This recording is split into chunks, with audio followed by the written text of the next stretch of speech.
use the word revolution to describe a lot of the big events and transformations, including the Haitian Revolution, the Industrial Revolution, and the French Revolution.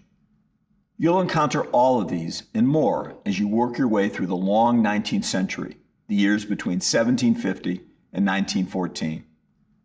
All of these revolutions signify enormous change, breaking with the past and creating something new.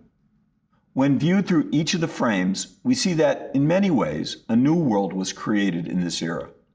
For example, people were rapidly changing their communities in a variety of ways. Old European empires in the Americas were collapsing. Many revolutions in Haiti, Mexico, Latin America, and the British North American colonies resulted in new independent states. Many of these states formed new kinds of communities, nation states. These nation states were based on the radical idea that a people, although not necessarily all people, had the right to govern themselves individually and together as a country. Nation states are a legacy of this era that still endures today. The United States, for example, was a nation state created in this era. But the birth of nation states did not mean the immediate end of all empires. In fact, new empires were created in the long 19th century. Existing powers like Britain and France, along with new challengers like Germany, the United States, and Japan, captured territory and conquered people in Africa, Asia, and the Pacific. Changes were also happening at a smaller level to the structures of our communities. More and more people were moving to bigger and bigger cities.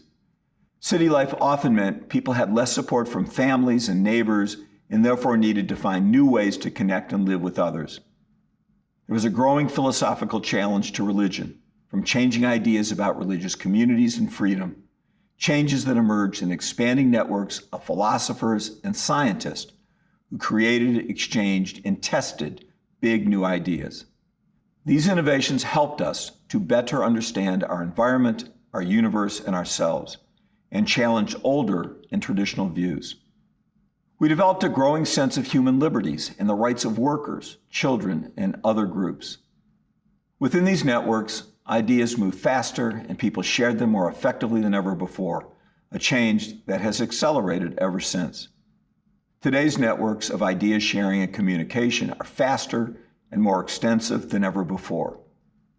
All these changes occurred in the context of perhaps the biggest revolution of this era, the Industrial Revolution. Not since humans started to farm had there been as large and important a transformation in production and distribution. The Industrial Revolution changed how we worked and how we lived.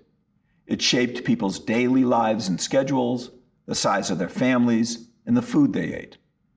It also stimulated the development of not one, but two new and competing economic systems, capitalism and socialism. In many ways, industrialization was the economic root of our modern world. Our lives today, lived mostly in cities, employed for wages, buying what we need instead of making it ourselves, is a product of the Industrial Revolution. These revolutionary changes happened at an enormous scale. People around the world became increasingly connected through their communities, networks, and systems of production and distribution. But these changes did not affect everyone equally, and not everybody changed in the same way or at the same time. Nevertheless, the long 19th century created a world that was more globalized than ever before. Now, when a major war broke out at the end of this era in 1914, people in many regions experienced that suffering together. That global war, World War I, broke down, for a time, the global system of production and distribution of goods and led to a great misery. It reduced connections between people and communities as shipping and communications came under attack. Great empires broke apart, while some new states were created from the fragments. It proved, and not for the last time, that our societies can be disrupted across all the frames, even in the modern age.